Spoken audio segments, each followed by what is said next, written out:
Hey there everyone, it's Housing Holly, giving you the 211 lowdown on fair housing and what that really means in today's society. The topic of the day is visually impaired. When most individuals think of discrimination, they picture conflicts regarding race, ethnicity, and as of late, religion.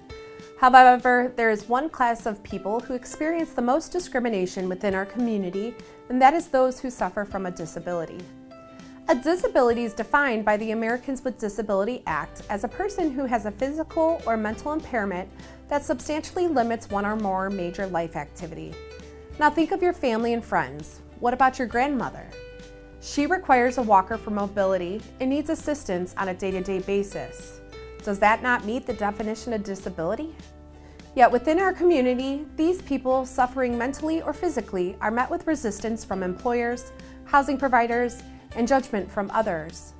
One disability that I want to focus on is the blind or visually impaired. According to the National Federation of the Blind, there were a recorded 270,900 individuals who have reported a visual disability within Ohio alone. Blind and limited sight individuals challenge themselves every day to function in a world that can often be difficult to navigate. Now think of a blind person in search of housing. In our community, FHRC has seen that housing providers often make assumptions regarding individuals with a disability and often take it upon themselves to make the decisions for those people. While telling a blind person they would be a great tenant, however, they have no first floor apartments available, is a housing provider making an assumption that the individual cannot walk up steps? However, if a person is blind, it does not mean that they cannot walk or navigate steps just like anyone else. There's often a fine line that is violated in which housing providers often cross. That is, making assumptions or determining what they feel is best for the customer. That is often a violation of their rights. People living with disabilities want to be treated and regarded as the same as everyone else.